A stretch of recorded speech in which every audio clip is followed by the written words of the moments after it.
Recorded Books presents an unabridged recording of A Prince Among Frogs by E.D. Baker, narrated by Katherine Kellgren and directed by Jane Kramer. Chapter 1.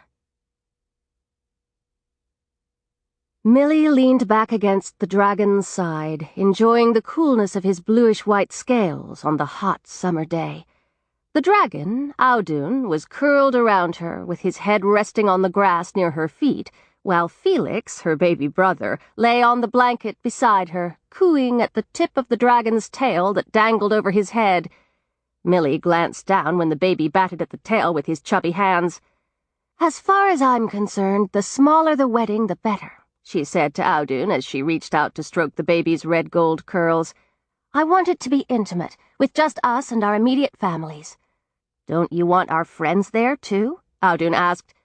"Well, yes, of course. At least our closest friends, like Zoe and her parents, and Ralph and his parents, and your friends Frosty Breath, and do you see what I mean? It's going to be nearly impossible to have a small wedding.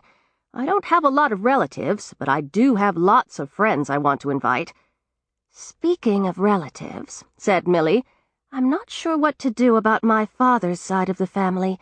My uncle, Bradston, is all right, but I've told you how much my grandparents hate dragons.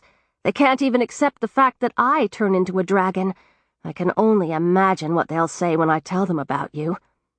"Millie!" called her mother Emma from where she was kneeling in the garden, supervising the weeds that were pulling themselves out of the ground.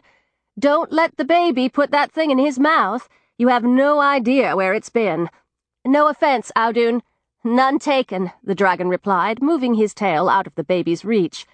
Felix began to fuss, so Audun pulled a golden chain from around his neck and held the dangling amulet over the baby.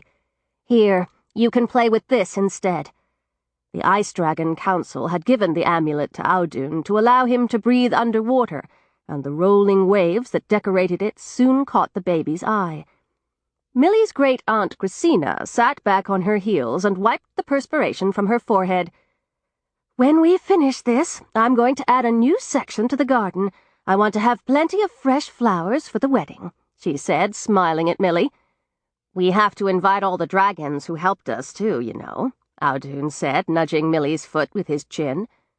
Millie turned her head to watch Christina gesture, making a strip of ground crumble until it was well worked and ready for seeds. The seeds flew from the witch's hand, burrowing into the soil. Another gesture, and a dozen willow wands pushed into the soil beside the seeds and wove themselves into a... Sample complete. Ready to continue?